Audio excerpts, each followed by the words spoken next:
Not in a bad way. It's almost like pheromones when you go and you're like, I'm close to smelling ripe, but I kind of smell sexy at the same time. Welcome back. We are tasting now 3 New Zealand Sauvignon Blancs for the Loopersomm tasting of the Trader Joe's Summer White Wines. All 3 are 2023.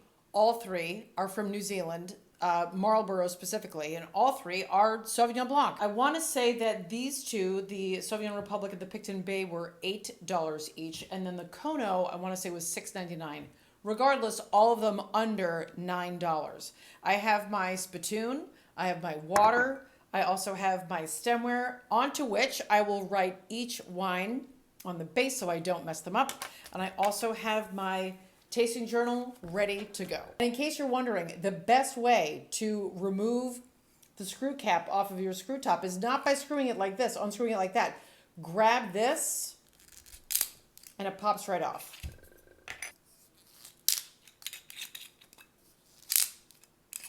Wow, it smells passion fruity in my kitchen already. I'm gonna nose through all of these just to get a sense of my bearings. Okay, so Kono first. Okay, grassy, limey. Very herbal, I'd say. Kind of smells like pot, if I'm being honest. Okay, Sauvignon Republic. And you know what else on the Sauvignon Republic? Not in a bad way.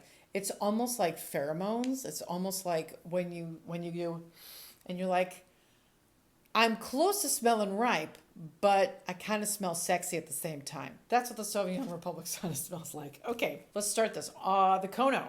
These are all, I would say, these are all very much the same color, and I would call them all medium straw. On the nose, on the Kono. That is string bean, asparagus, pea blossom. It smells very green and white. It also smells like flat vegetables that are kind of pokey. Touch of endive.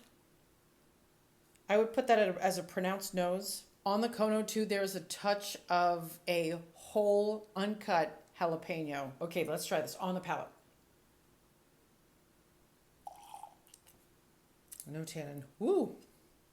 Acidity's high. That is dry. Alcohol's medium. Body's medium. Flavor intensity, that is pronounced. That is a pronounced wine.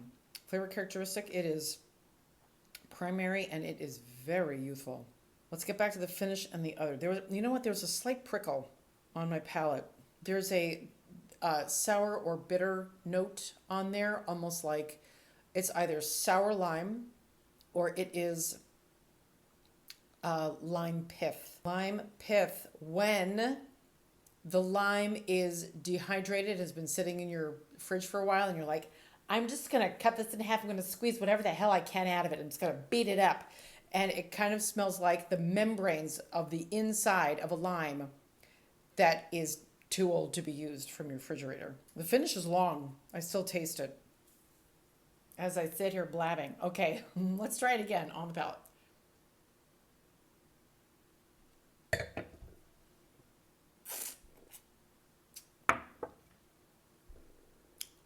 There is some zestiness to it. I feel like it's missing a piece of the pie. Like something that would give it lift or elevation or a brightness, like a different dimension. I'm gonna give this a 3. I will retaste it and it passes for now, and then we'll see how it goes. Okay, next up is gonna be the Picton Bay. I'm going to give myself a palate cleanser.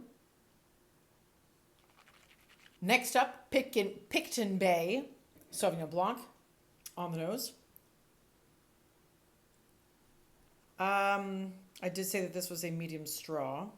On the nose, it's quite pronounced. There is a touch of coriander and cumin. You know, I've only smelled durian once in my life, and it almost made me dry heave.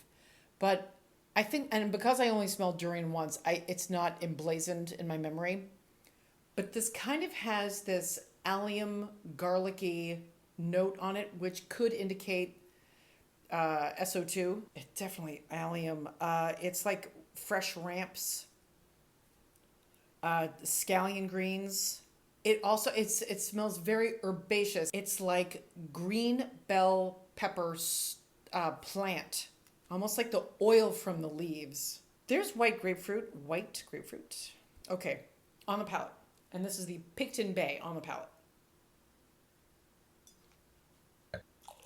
It is dry. No tannins. Alcohol, medium. Body, medium. Acidity, I'm going to put medium plus / high. The flavor intensity is pronounced. Flavor characteristic is primary. It's very youthful. We're going to come back on that finish. So the flavors on the finish, this really does taste the way that it smells. It's white grapefruit.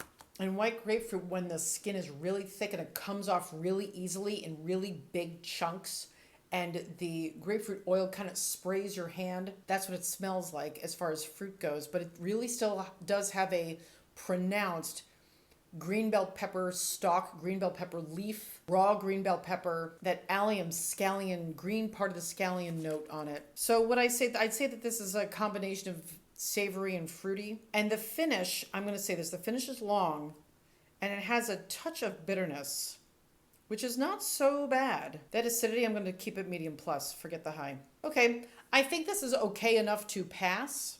Whether it passes the second round, I'm not sure.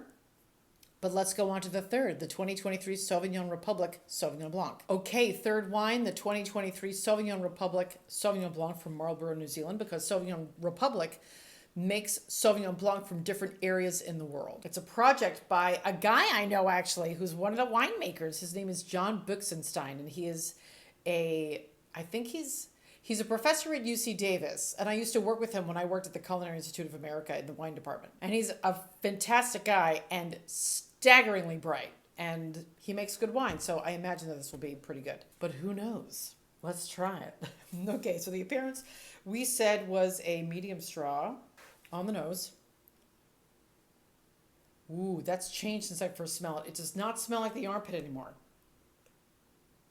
That smells terrific. It smells very fruity. There's passion fruit, gooseberry. There is exotic green fruits. There's lime. There's underripe kiwi.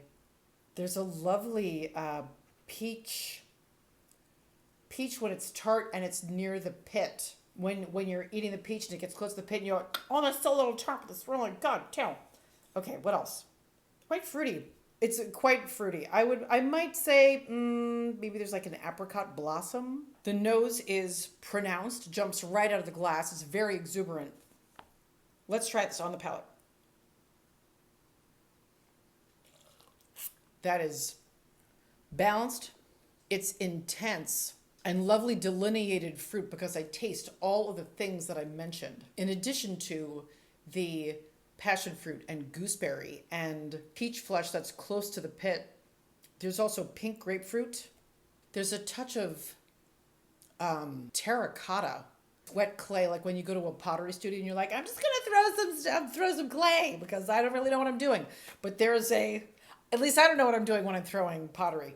But there's a wet clay note that's nice. It adds almost like a base, like a base on which everything else is poking out. So let's try this again and go through the structural elements.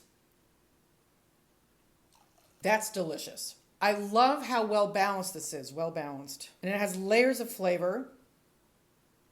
This is already a yes. This is a 4+. In my opinion, the finish is long. And as it sits in my glass, it becomes a bit more broad, and it's almost like it's unfurling and showing me more of what it's got. There's a touch of, it's quite tropical. Banana, there's pineapple core, there's a touch of mango when it's close to the skin. This is really wonderful. So this so far beats these two, and also out of the ones that I've tasted, the Gruners and the Pinot Blancs or Pinot Biancos, this is a top contender. So we'll let this hang out for another day or two. We will retaste it and we'll see how it develops.